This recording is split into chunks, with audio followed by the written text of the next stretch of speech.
My name is Michael Chu, and I'm on the faculty of the Harvard Business School.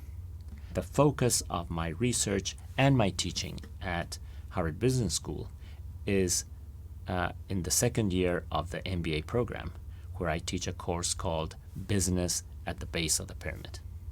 To understand the business model of Farmacias Similares, you have to understand the context of healthcare in Mexico.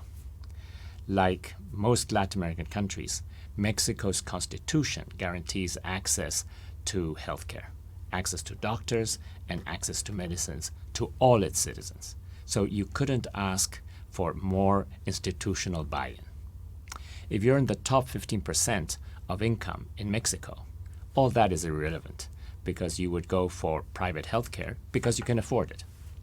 But if you're in the remaining 35% of that 50% that is formally employed, meaning in an organization's payroll, then partly funded from payroll deductions, you have a medical insurance and you're looked after in specialized public healthcare institutions. And if you're in the other 50%, the lower income 50% of the Mexican population, then you have a program that is there to help you. But this is how it works. If you're a poor woman and you have a pain on your side, you go to the public healthcare system. And access to the doctors are free. But first you have to make an appointment. So you have to wait 4 to 6 hours to make an appointment. They tell you come back in 2 weeks. You come back, you wait for another 3-4 hours, and you see the doctor. Now imagine that there's good news. The doctor says to you, there's no problem with your pain on the side. You take these pills twice a day, 1 week, and it's fine. And prescribes you that, and it's for free in the clinic in the public health facility. But when you go there, studies show that 82% of the time it is out of stock. So basically, you end up going to the pharmacy like anybody else.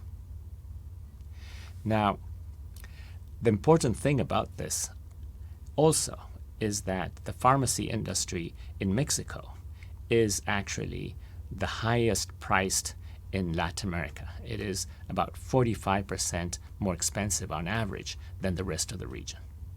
Secondly, if you're in the lowest 40% of Mexico in terms of income, medicines will end up being the highest component of your healthcare expenses. And if you're in the lowest 20% of the income distribution of Mexico, those payments, 1 out of 5 times, will drive you across the poverty line. Now, in a context like this, an entrepreneur called Victor Gonzalez Torres established an enterprise that he called Farmacias Similares. And that business model had 2 big innovations. First of all, it provided access to generic medicines at 30% and up to 75% lower price than in other pharmacies. And of course, this was made possible because it was the introduction of generics to the retail market. Up to that point, in Mexico, generics had only gone to the public healthcare system.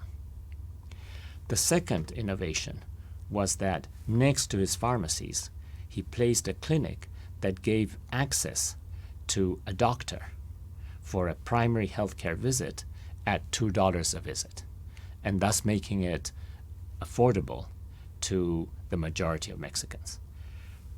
But in addition to that payment of $2, what the clinic provided was access that would not take more than 15 minutes wait. It was on a first-come, first-served basis, and there was a sign in every clinic that said, no medical emergencies, no injections, no wounds that need to be, that are open and are bleeding. So basically what it said was immediate access to the first contact of primary health care. And today, that pharmacy chain, Farmacias Similares, has revenues in excess of $1 billion. It has 4,000 plus pharmacies, so that every location with more than 5,000 residents has a farmacia similaris. 12 million Mexicans a month go and buy their medicines at farmacia similaris, and 3.5 million Mexicans a month see their doctor through farmacia similaris.